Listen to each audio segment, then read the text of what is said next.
If that is indeed the case, what does Pierre Poilievre need to do to salvage his campaign? Well, I think he needs a time machine. A very important moment in the whole thing was when Trump really started to attack Trudeau and Canada and talk about us as the 51st state. Poilievre had an opportunity at that point to say, for example, our prime minister has a title and it's not governor. It doesn't matter how Canadians feel about a particular prime minister. The president of the United States should treat our leader with respect. If he had said that, I think that people would have thought, okay, well, we're all on Team Canada here. When asked what was most likely to throw governments off course, British Prime Minister Harold Macmillan is alleged to have replied, "Events, my dear boy, events." Macmillan was referring to the unforeseen issues all governments and indeed political parties eventually face. I'm Adrian Harewood, and this is In Bed with the Elephant. In early January, Canada's federal Conservatives seemed headed for a landslide victory in the upcoming election. Polls suggested the party led by Pierre Poilievre was in the lead by as many as 20 percentage points over the incumbent Liberals. But then Canadian politics took a turn. In February, U.S. President Donald Trump started belittling Canada's Prime Minister Justin Trudeau, calling him governor. He then raised alarm bells by brazenly threatening Canada's economy and its sovereignty, vowing to slap tariffs on Canadian goods entering the U.S. market, and stating his intention to annex his northern neighbor and make it the 51st state. In March, the unpopular Trudeau, in power for 9 years, finally stepped down as Prime Minister and Liberal leader and was replaced by Mark Carney, former Governor of the Bank of Canada and Bank of England. Canada is now in the middle of an election campaign, and polls are now pointing towards a Liberal victory. Some suggest the Mark Carney-led Grits could even win a majority. It's a remarkable change of fortune for the once beleaguered party. Joining me now to discuss the state of the 2025 federal election campaign is veteran political journalist Stephen Maher. He's a decorated columnist and investigative reporter who has written for Postmedia News, iPolitics, and Maclean's. Over the last 35 years, he's helped to affect the discourse on Parliament Hill with his coverage of political corruption, electoral wrongdoing, misinformation, and human rights abuses. He's won numerous awards, including the Nieman Fellowship at Harvard University, the Michener Award for Meritorious Public Service Journalism, the National Newspaper Award, 2 Canadian Association of Journalism Awards, a Canadian Hillman Prize, and has been nominated for several national magazine awards. His most recent book is called The Prince, The Turbulent Reign of Justin Trudeau. Stephen Maher, welcome. My pleasure. Stephen, I'd like you to take a listen to this clip by Prime Minister Mark Carney. The global economy is fundamentally different today than it was yesterday. The system of global trade anchored on the United States that Canada has relied on since the end of the Second World War, a system that, while not perfect, has helped to deliver prosperity for our country for decades, is over. Our old relationship of steadily deepening integration with the United States is over. The 80-year period when the United States embraced the mantle of global economic leadership, when it forged alliances rooted in trust and mutual respect, and championed the free and open exchange of goods and services, is over. While this is a tragedy, it is also the new reality. We must respond with both purpose and force. We are a free, sovereign, and ambitious country. We are masters in our own home. Stephen, what did you make of those remarks? Well, first of all, it seems like he's right, and he is playing a sort of leadership role by outlining to Canadians that we're in a new situation. So it seemed to me like he was sort of meeting the moment, and I noted that his comments, clips of it, were being shared internationally. I saw Bianca Jagger, for instance, shared another clip on social media from that same scrum. In a political sense, it seemed to me that, we're in the middle of an election campaign, and he is seen in Canada and outside Canada as showing leadership in articulating the new global reality. That's got to help him in this election. And it's making life harder for Pierre Poilievre, the leader of the Conservatives, to try to get into the conversation. I want to talk about the domestic politics angle. First, I just want to address what he said, because what he seemed to be saying is that Pax Americana is over. The era of American influence, of American leadership, can no longer stand, and that Canada needs to chart a fundamentally different course. I mean, that seems right. We don't know if this is a brief interruption in Pax Americana or whether there's a new system, or a new world order coming about. But he is right that whatever takes shape after this is going to be different, even if the tariffs are temporary.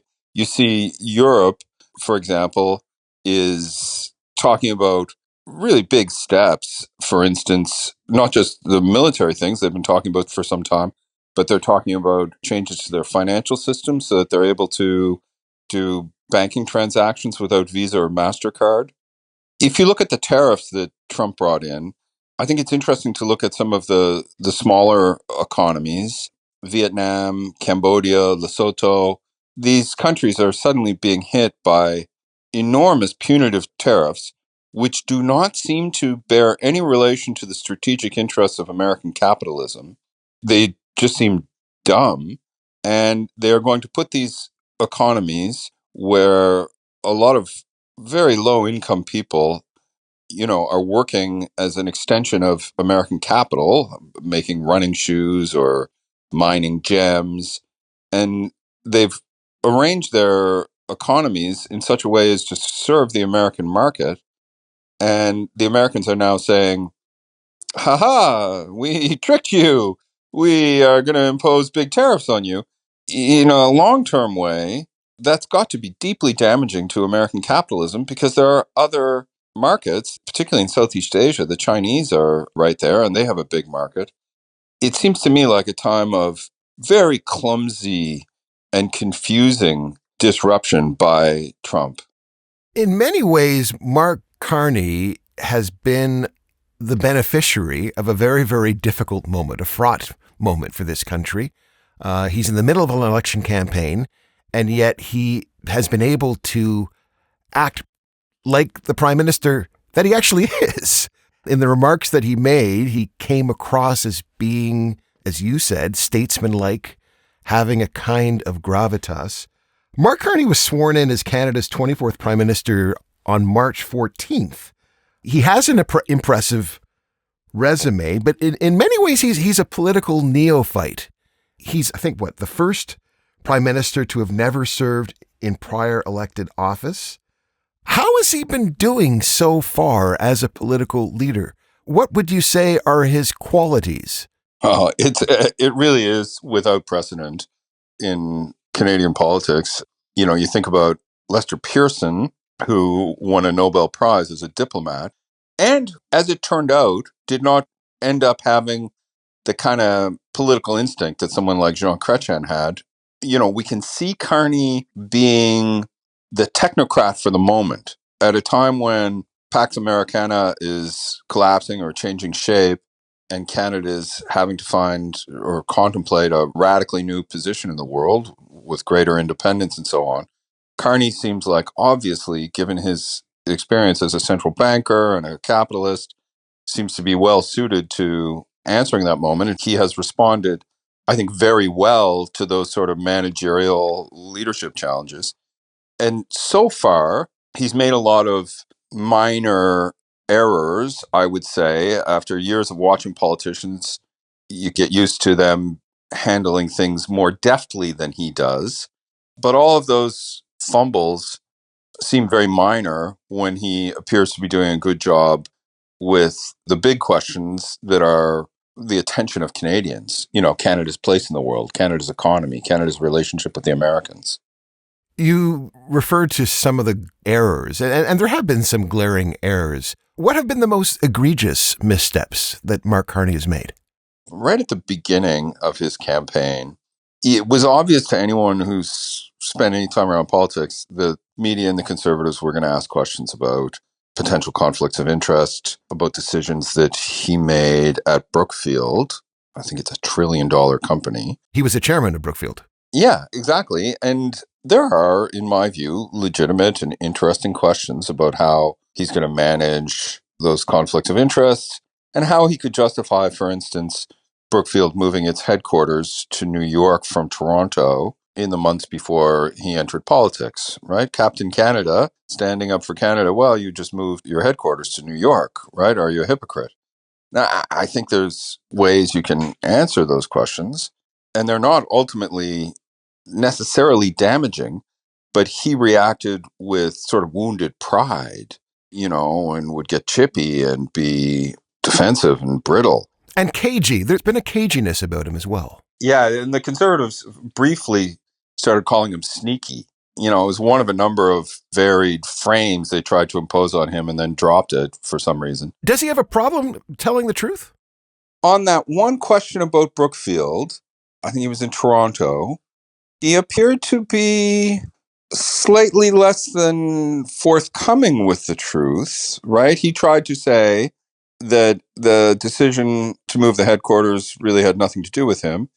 That was one of those things where you think, okay, well, there's two problems with that. It doesn't seem to be true, and he ought to have been able to see that people would be able to determine the truth. I may be too cynical after too much time covering politics, but sometimes I find the stupidity of a lie worse than the fact of the lie. Because you kind of expect politicians, I do, to be a little slippery about some of these questions. To me, that's one of the Tory attacks on him that I think has color, at least, where you say, okay, well, have they got a point there? Is he a little slippery? He also said that while he was governor of the Bank of Canada, he said that the country avoided a recession. But then there's video of him in February 2009 acknowledging that Canada was in recession. Yeah, that's true. I noticed that was swiftly fact-checked. I guess, could he have forgotten that Canada entered a recession? Or is it that it wasn't a financial crisis, right? So his work helped prevent a financial crisis along with Jim Flaherty and Stephen Harper. But there was a recession that affected people. So is there a critique of him that he sees the economy as a financial system and may not think of its impact on people who are struggling? Or maybe he just forgot. It's a kind of interesting question, though. Right now, he's being framed as a kind of master of the universe. Governor of the Bank of Canada, governor of the Bank of England, financial whiz kid, works at Goldman Sachs, has this glittering resume. But I'm wondering at some point if his Bay Street connections, the fact that he's a Bay Street suit, could become a liability. Yeah, it's hard to know. I mean, the moment seems to require someone with the kind of macroeconomic understanding and capacity that he has. And it's funny how the environment has changed so quickly, where Pierre Poilievre seemed to be the answer to the Canadian mood just 3 months ago. Canadians angry, desirous of change, wanting to rattle the elites who are restraining economic productivity. Now, suddenly, because of Trump, Canadians are in a very different mood, fearful and desirous of a steady hand on the wheel. So you could imagine if, as circumstances change, suddenly Carney could look like way too Bay Street and too separated from the suffering of people who are in trouble. Let's shift. Let's talk about Pierre Poilievre, because as you mentioned, a few months ago, he seemed to be marching towards what would have been a massive majority, a victory that would have resulted in the demolition of a Liberal Party then led by Justin Trudeau. The seasons have changed very quickly, and all of a sudden, Pierre Poilievre is on the back foot in the wake of Donald Trump intervening in the Canadian election, of Mark Carney coming to the fore as the new leader of the Liberal Party. And yet, by looking at the crowds that have been showing up for Pierre Poilievre across the country, there seems to be a great deal of enthusiasm for his leadership. He's attracting thousands and thousands of people in Oshawa or whether it's in British Columbia, across the country. What do you make of Pierre Poilievre's campaign so far? He has maintained the enthusiasm of the base, the people who made him leader. If you look at these crowds, there's a lot of young men. He polls very well with young men. He has articulated strongly the frustration and desire for change of a part of Canada that has been struggling. Young men are not doing as well as their fathers in any facet of life, right? It's harder for them to get a good job. It's harder for them to start a family. It's harder for them to buy a house. It seems to me that he has really hit a message that connects with them. And when I see these crowds, I think if he ends up losing, which is what looks likely now, the Canadian political system should spend some time thinking about the message of these big rallies. The fact that so many of these people have invested in this guy, what their frustration is, and what their energy is going to go into after Poilievre fails to win power. So he's meeting the moment in terms of speaking to his base, but is he meeting the moment in terms of the actual election, this election campaign, in which Justin Trudeau is no longer his opponent? Corey Tenaik, the conservative strategist, really fired a broadside at the Poilievre campaign, saying that they were failing to run the campaign they needed to run in the wake of Donald Trump really being the ballot question. Poilievre took over the leadership of his party thanks to the convoy. In a matter of like 3 days after the trucks arriving in Ottawa, the Conservative caucus got rid of Aaron O'Toole, who was a sort of moderate suburban Ontario guy. I think it was probably obvious to all of them that Poilievre would be the likely successor at that moment. He won a commanding victory in the Conservative leadership race and embraced messages that appealed to the convoy crowd. Some of those ideas, which were very unpopular during the pandemic, were sort of becoming, as people got really fatigued with the restrictions and so on, that sense that government had overreached became more popular, so it gave him momentum. Ever since, he took great care not to alienate those people. And I think they made a fundamental mistake because of the anti-Trudeau mood. They thought that they would not need to soften their messages, broaden their appeal. And now they find themselves with a very strong, passionate support of a significant percentage of Canada, but not enough to win an election, especially now that the NDP and Bloc votes are collapsing and going to Carney. That's the real electoral thing that's happened. And part of that is that Poilievre's messages are so harsh that he has scared NDP and Bloc voters. You've been critical, like in an article that you wrote, you talked about his take on the CBC. You regard his commitment to defunding the CBC at this stage as being misguided. Yeah, very much. And it sort of typifies, I think, what I think is a political mistake in that he keeps giving his base, the passionate people who are a source of donations and energy and turnout at these rallies and volunteers, and he keeps giving them more of what they want. But what's wrong with going after the CBC right now, if you're Pierre Poilievre? What's the problem with that? Well, the polling shows that not even most conservatives want the CBC to be destroyed. Only like 18% of self-identified conservatives think the CBC should be destroyed. There's a lot of conservatives who have issues with the CBC, and I'm sympathetic to their critiques. If they don't hear their voices and their perspectives, I think that's a problem that the CBC should be thinking about. But particularly in a time where we have a sovereignty crisis, when you look around the world, all similar countries have a public broadcaster. Most of them are funded at higher levels than Canada. We have a 9,000 kilometer border with the United States. We are constantly receiving messages from the United States. To just do a decent job of covering the news and providing a sort of minimum level of a national conversation, I think it's very necessary to have a public broadcaster to play that role, personally. And that's what R.B. Bennett the Conservative Prime Minister who started the CBC in 1938, thought.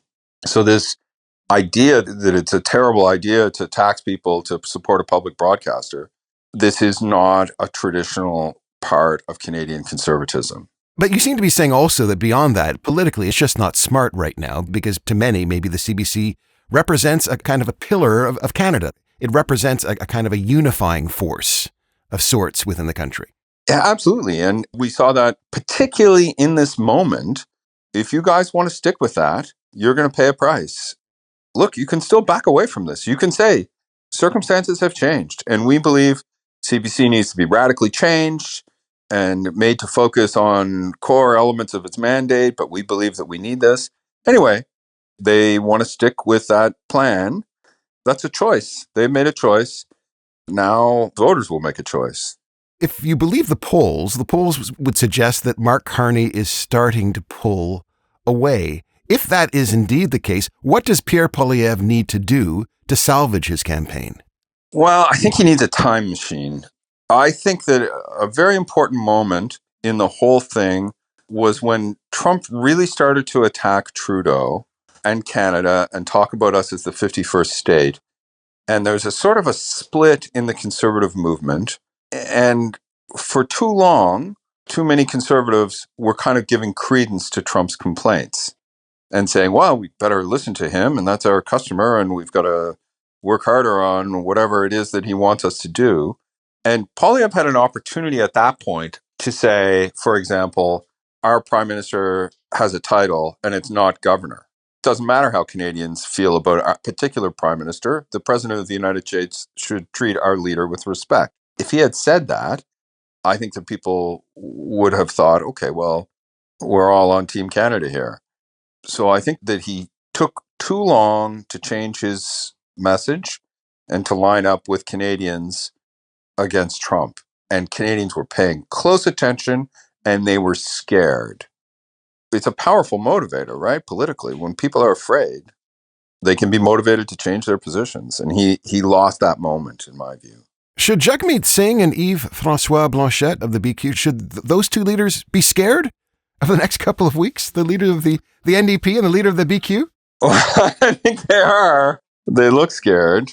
I'm not sure what any of them can do, to be honest, in this moment. I think there are things that Blanchet can do more than Jagmeet Singh. The polling shows that I think that Francophone Quebec voters are not as locked in as NDP voters in the rest of the country with their choice. I don't think there's much at all that Jagmeet Singh can do now except try to hang on to some seats. If we look at the recent Ontario provincial election, the NDP was able, through ground game and so on, to hang on to more seats than the polling would have suggested. So I suspect the NDP is working hard at that kind of thing federally. But Blanchet may have an opportunity. That Carney's French isn't great.